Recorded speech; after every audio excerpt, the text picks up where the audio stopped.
Morning बच्चों, आज हम आपका हिंदी साहित्य में पार्ट 2 की पुनरावृत्ति करेंगे, है ना। आपका भाग 2 भी बच गया था।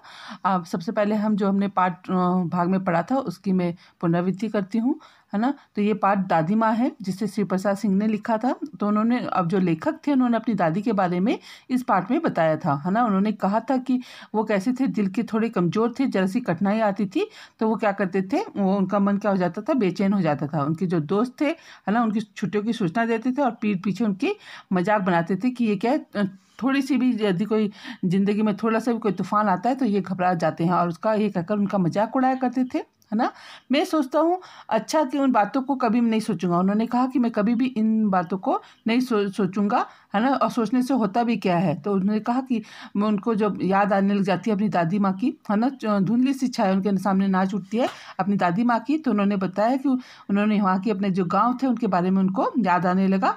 तो वहाँ से उन्होंने याद करा क्वार के जो दिन थे, है ना, जो बरसात का जो महीना होता है, आखिरी महीना, वहाँ से उनको याद आया कि उनके गाँव में चारों तरफ क्या हो जाता था, पानी हिलोरे लेने लग जाता था, है ना। और दूसरे जो सीमावर्ती भाग था, वहाँ से बहकर आए हुए घास जो होते थे, उनकी जो नाना प्रकार की जो जड़ें होती थी, उनके जो बीज होते थे, और सूरज की गर्मी में पानी में जब इकट्ठा रहते थे खोलते हुए उसमें, और वो क्या सड़ जाते थे, गल जाते थे, और उनसे क्या होती थी, बहुत ज़्यादा गंध उसमें छूटा करती थी, मतलब बहुत बदबू आने लग जाती थी जब वो सड़ने लग जाते थे, है ना। तो उसने कहा कि रास्तों का उनका कीचड़ भी जब सूख जाता था तो गाँव के लड़के जो जगह जगह पर जो जलाशय बन जाते थे पानी के, तो उसमें झाग भरे, मतलब गंदा हो जाता था वो पानी जब गर्म होता था सूरज की रोशनी से, है ना। तो उसमें झाग उठने लगता था, तो उसमें वो क्या करते थे, नहाया करते थे, है ना।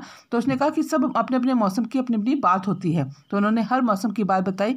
तो उसने कहा आषाढ़ के मौसम में यदि आम और जामुन ना मिले, है ना, तो चिंता नहीं, गहन में चिड़ाऊ और गुड़ भी ना मिले, चैत के दिनों में लाई के साथ गुड़ की पट्टी ना मिले, है ना, तो अफसोस नहीं होता। पर क्वार के दिनों में उसने फिर याद आया उन्हें कि क्वार के दिनों में गंधपूर्ण जो झाग भरे जो जल होता था उसमें कूदना बड़ा ही उनको बुरा मालूम होता था। और उसने कहा कि मैं भीतर से अंदर से बहुत ज़्यादा हुड़क रहा था, है ना। एक दिन के ही कूद सका था, मतलब बहुत ज़्यादा उनको बुरा लग रहा था कि मैं 1-2 दिन ही उस पानी में नहा सका और मैं बीमार हो गया, है ना। उसने कहा कि हल्की बीमारी, उन्होंने कहा, मुझे बहुत अच्छी लगती थी, क्योंकि थोड़ा थोड़ा यदि बुखार हो, थोड़ा सा सर में दर्द हो, और खाने के लिए दिन भर नींबू और साबूदाना मिले। लेकिन इस बार ऐसा कुछ नहीं हुआ। उन्होंने कहा कि इस बार जो मुझे बुखार चढ़ा, तो मतलब इतना चढ़ा कि उन्हें ठंड लगती रही और रजाई ओढ़ते रहे वो, और रात को जाके 12 बजे उनका वो बुखार उतरा था।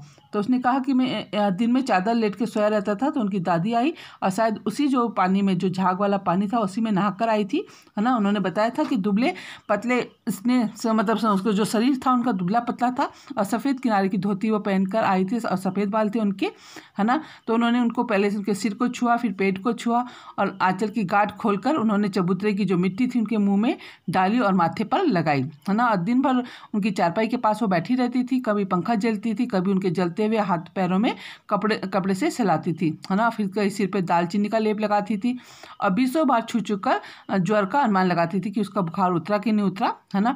हांडी में पानी आया कि नहीं, उसे पीपल की छाल से छोका कि नहीं, खिचड़ी में मूंग की दाल एकदम से गल गई कि नहीं गली, है ना। कोई बीमार घर से सीधे बाहर आकर, मतलब कोई बीमार वाले के पास कोई बाहर से सीधा तो नहीं आ गया, कोई इन्फेक्शन तो नहीं फैल गया। तो आगे आदि जो प्रश्न थे घर वालों से पूछ कर परेशान कर दिया करती थी जब वो बीमार के पास नहीं होती थी, मतलब लेखक के पास नहीं होती थी। तो दादी माँ को, उन्होंने कहा कि उनकी दादी माँ को कई गाँवों के, मतलब हर जो गाँव के जो होते हैं आयुर्वेदिक जो दवाइयाँ होती हैं, है ना, उनके बारे में 50 किस्म की दवाइयों के नाम पता थे कि घरेलू जो उपचार होते हैं, है ना। तो गांव में कोई बीमार होता था तो वो उनके पास पहुंच जाती थी, और वहाँ भी वही काम करती थी, उनके हाथ को छूना, माथे को छूना, पेट को छूना, है ना। और भूत से लेकर मलेरिया, निमोनिया तक की जितनी भी बीमारी होती है सबकी वो दवाइयाँ जानती थी, है ना। हैजा से लेकर रोज़ सवेरे उठकर स्नान करना, है ना, गुड़ मिश्रित जलधार, गूगल आदि की धूप, सफाई, गिलाब बदले कि नहीं बदले, है ना, तो ये चादर बदली कि नहीं बदली। तो वो पागल हो जाती थी। बुखार तो मुझे अब भी आता है, लेकिन जो उन्होंने लेखक ने कहा कि अभी मैं बड़ा हो गया हूँ, लेकिन बुखार मुझे अभी भी आता है। नौका पानी दे जाता है, और जो उनका खाना बनाने वाला महाराज है खिचड़ी बनाकर या साबुन बनाकर उनको दे जाता है। डॉक्टर आकर नाड़ी देखता है और कुने मिक्सचर की शीशी और उनको दे के चला जाता है। उन्होंने कहा कि उसकी कड़वाहट को देखकर ही मेरा बुखार भाग जाता है ना। पर अब मुझे कभी भी इस बुखार को बुलाने का जी नहीं करता। फिर उन्होंने कहा कि उनको किशन भैया की शादी के बारे में पता याद आया उन्हें। उन्होंने कहा कि उनकी दादी माँ बहुत ज़्यादा खुश थी और बहुत ज़्यादा उत्साहित थी शादी के लिए, और दिन भर वो गायब रहती थी और सारा घर जैसे उन्हें सर पे उठा लिया था। जो पड़ोसने आती थी और बोलती थी कि बहुत बुलाने पर दादी पड़ोसने आने पर बुलाती थी कि भाई आपसे मिलने के लिए आई हैं पड़ोसने, तो दादी कहती थी कि आप मेरे बुरा मत मानना क्योंकि लेट पहुँचती होंगी उनके पास। कहती थी कि परिवार में इतना काम पड़ा है घर में सारा, और बस मैं यदि एक भी काम ना करूँ तो कोई भी काम नहीं होने वाला है ना। तो उन्होंने सभी जानते थे कि दादी माँ करती कुछ नहीं थी, लेकिन बहुत ज़्यादा बोला करती थी इधर का काम इधर करने के लिए, लेकिन अपना आप कोई काम नहीं करती थी। पर किसी भी काम की उनके अनुपस्थिति से कोई भी जब वो नहीं होती थी तो कोई भी काम क्या हो जाता था, देर उसका कारण बन जाता था। दादी नहीं होगी तब तक, जब तक दादी नहीं आती थी उस काम को कार्य को नहीं करते थे।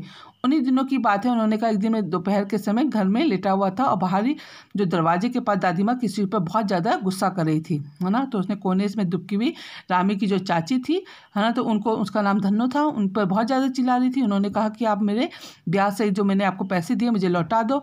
उन्होंने आपको बहुत अच्छी तरह से दादी उनको डांट रही थी। उन्होंने कहा कि आपको तो शर्म नहीं आती है ना। आप जब पैसे मांगने आई थी तब तो आप लोगों ने मेरे पे पैरों में नाक रगड़ रही थी, और ना, और अब जब पैसे देने की बारी आई तो आपने अभी तक कोई पैसे नहीं दिए, और आपने कहा था जब फसल कट जाएगी तो मैं आपको पैसे दे दूंगी, लेकिन अब तो फसल भी कट गई। तो उन्होंने कहा कि दूसरी फसल काटने पर मुझे पैसे दोगी।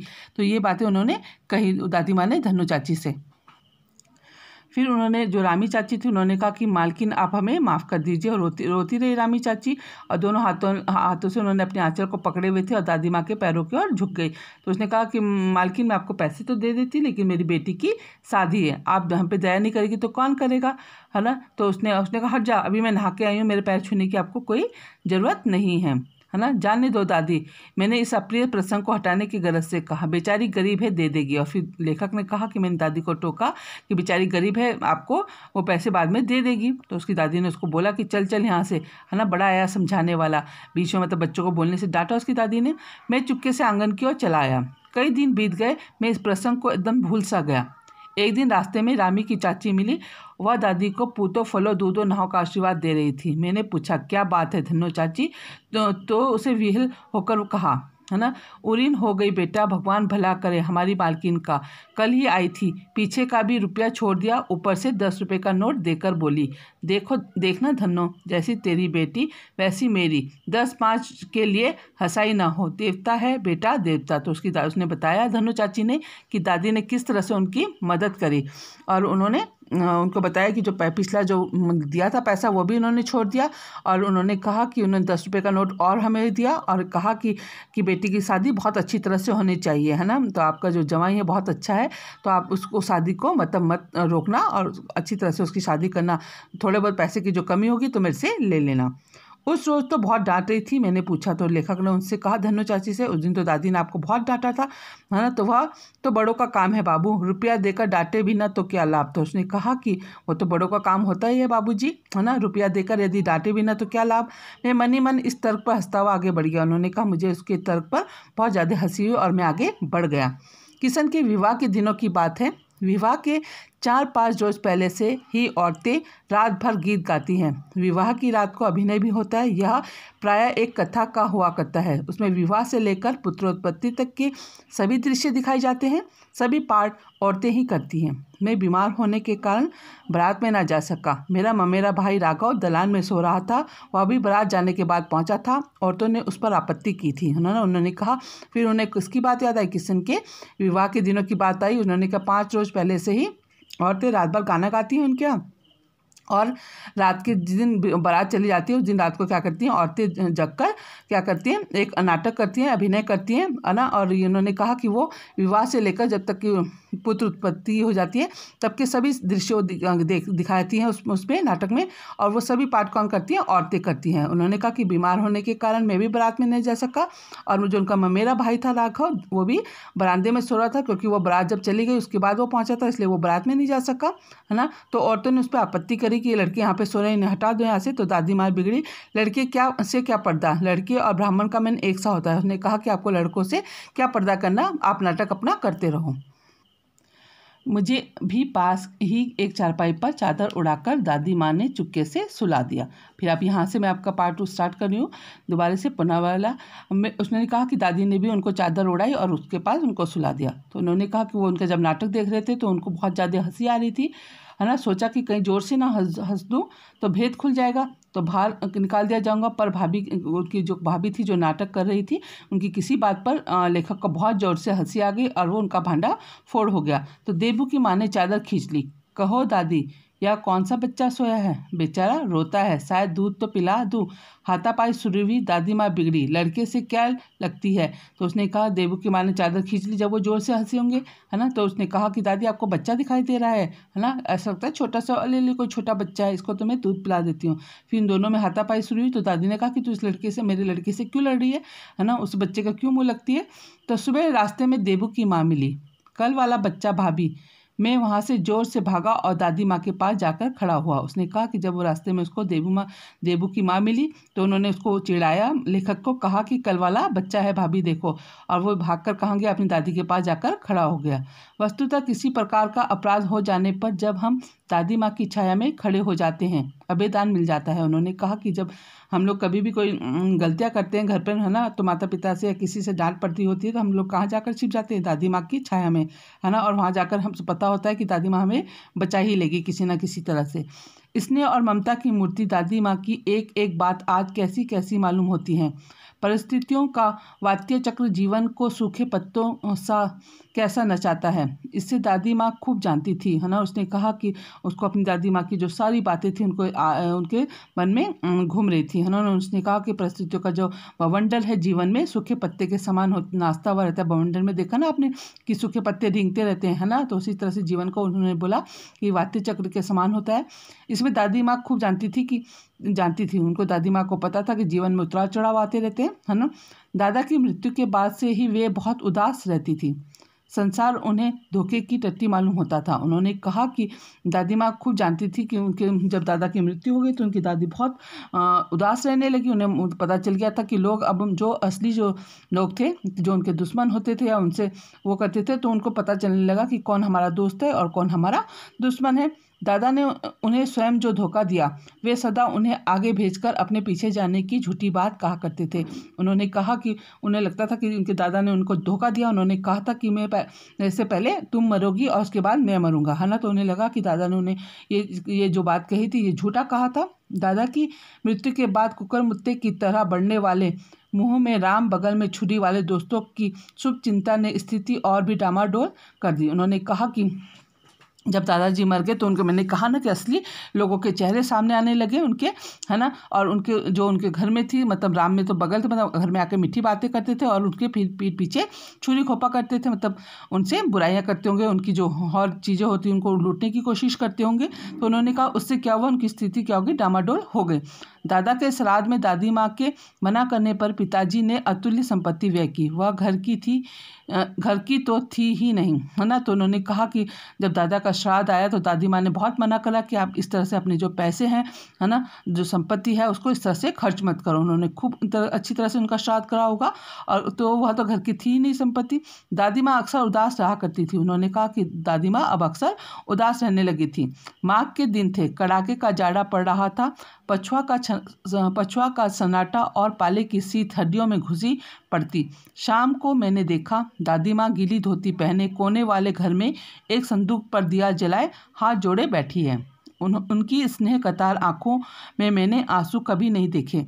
मैं बहुत देर तक मन मारे उनके पास बैठा रहा। उन्होंने आंखें खोली। दादी माँ, मैंने धीरे से कहा। उन्होंने कहा कि जब दादी बहुत उदास रहती थी और माघ के महीने में जब कड़ाके की ठंड पड़ रही थी, बहुत मतलब शीत की हड्डियों तक में वो ठंड घुस रही थी, और शाम को मैंने देखा कि दादी माँ ने गीली सी धोती पहनी है और एक कोने वाले घर में संदूक के पास दिया जलाकर हाथ जोड़कर वो बैठी हैं, है ना। उनकी आंखों में से उन्होंने कहा कि स्नेह कतार, उनकी जो प्यार वाले जो आंखें थे, है ना, जिनमें हमेशा स्नेह तैरता लाता था, उनमें उन्होंने कभी आंसू नहीं देखे थे।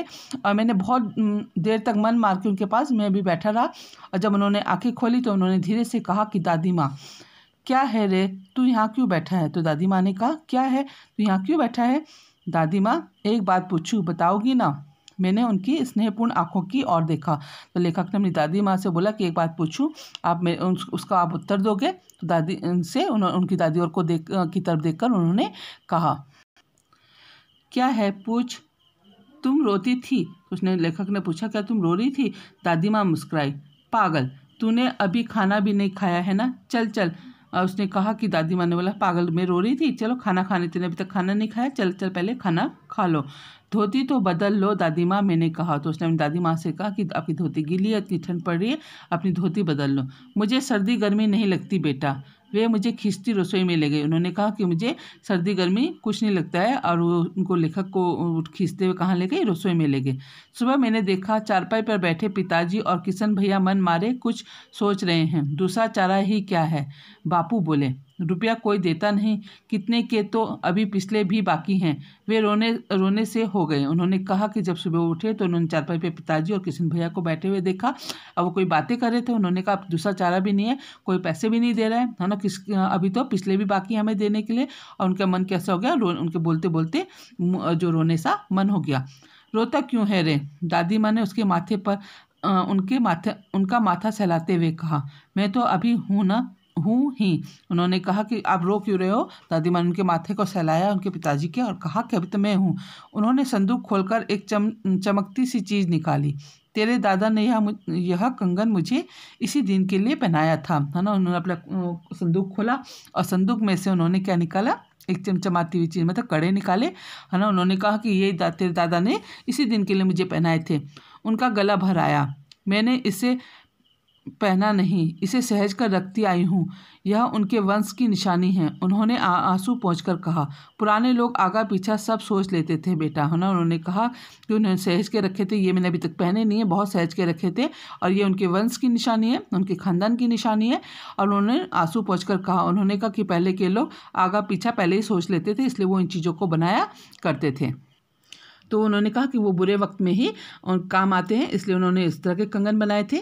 सचमुच मुझे दादी माँ शाबभ्रष्ट देवी सी लगी। उन्होंने कहा कि मुझे दादी की सचमुच में कैसी लगी, अपनी शाब, है ना। तो उन्होंने कहा कि वो शापित देवी सी लगी। धुंधली छाया विलीन हो गई। मैंने देखा दिन काफ़ी चढ़ आया है। पास के लंबे खजूर के पेड़ से उड़कर एक कौवा अपनी घिनौनी काली पांखें फैलाकर मेरी खिड़की पर बैठ गया। उन्होंने कहा कि उतने में तो उसकी जो धुंधली छाया थी दादी की, वो उनके आंखों के सामने से विलीन हो गई। तो उन्होंने देखा कि दिन काफ़ी चढ़ आया है, और पास के एक खजूर के पेड़ से जो उड़कर एक कौवा था, अपने पंख फैलाकर उनकी लेखक की खिड़की पर बैठ गया। हाथ में अब भी किशन भैया का पत्र काँप रहा था। उसने कहा कि उनके हाथों में किसका पत्र था? किशन भैया के का पत्र था। काली चींटियों सी कतारें धूमिल हो रही थीं। आंखों पर विश्वास नहीं होता। मन बार बार अपने से ही पूछ बैठता है, क्या सचमुच दादी माँ नहीं रही? उन्होंने कहा कि उनकी जो काली चींटियों सी कतार से धूमिल जो बातें हैं, उनकी आंखों के में विश्वास नहीं हो रहा था। उनके मन में बार बार अपने से वो पूछ रहे थे, क्या सच में मेरी दादी अभी इसमें संसार में नहीं रही? ये लेखक ने अपने, जब उसकी दादी को उनको खत आया होगा, तब उसमें उनको अपने खत को पढ़ते हुए उनको अपनी दादी बा के बारे में सारे जो उन्होंने इस लेख में लिखा है ना, उनके बारे में उनको याद आया होगा, तब उन्होंने ये पाठ लिखा होगा। अब आपका आगे हम प्रश्न उत्तर करते हैं। लेखक को अपनी दादी माँ की याद के साथ साथ बचपन की और किन किन बातों की याद आ जाती है? ये आपके बुक का पहला प्रश्न है कहानी से, है ना। तो लेखक को अपनी दादी माँ की याद के साथ साथ बचपन की निम्नलिखित घटनाओं की यादें आती हैं, जैसे कि क्वार के महीने में वो तालाब के बदबूदार पानी में नहाने की बात हो गई, है ना। रामी चाची धन्नो को पैसे देने के लिए डांटते हुए तथा कर्जा माफ़ कर देने पर धन्नो का दादी माँ को फिर आशीर्वाद देते हुए, किशन भैया का ब्याह में जो रात को रज्जे का होता है उसमें अभिनय की अत्यंत जो अभिनय वाली बातें याद आती हैं उनको।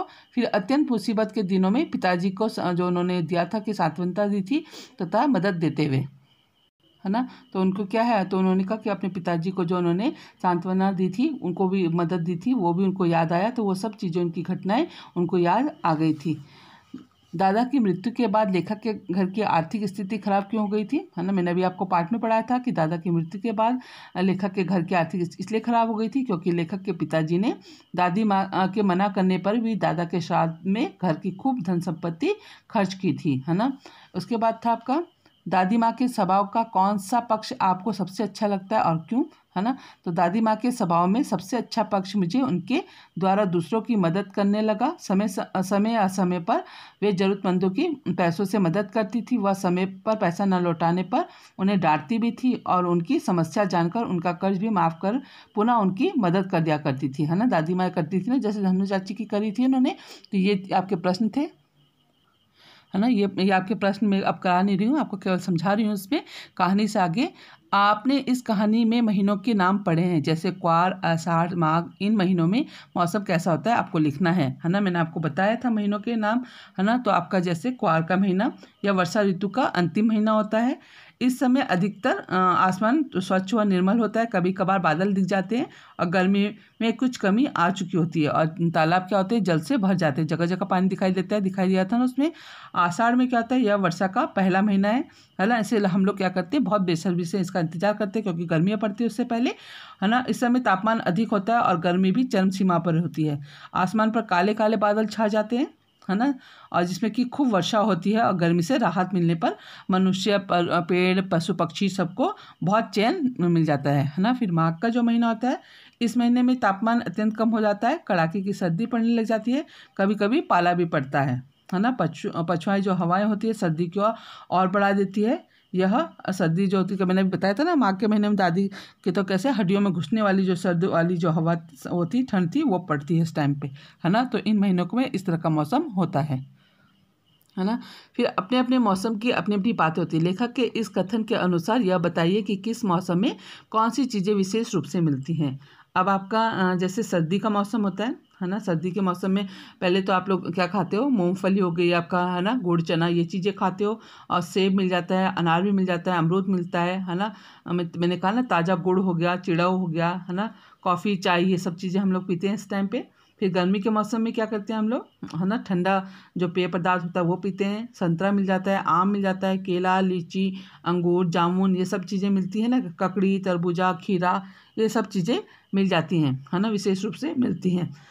फिर आपका आता है वर्षा के जो मौसम होता है, इसमें वर्षा में क्या खाते हैं, अमरूद हो गया आपका, खीरा, ककड़ी, है ना, नाशपाती, लीची, ये सब मिल जाते हैं क्योंकि वो गर्मी के मौसम के बाद आ जाता है।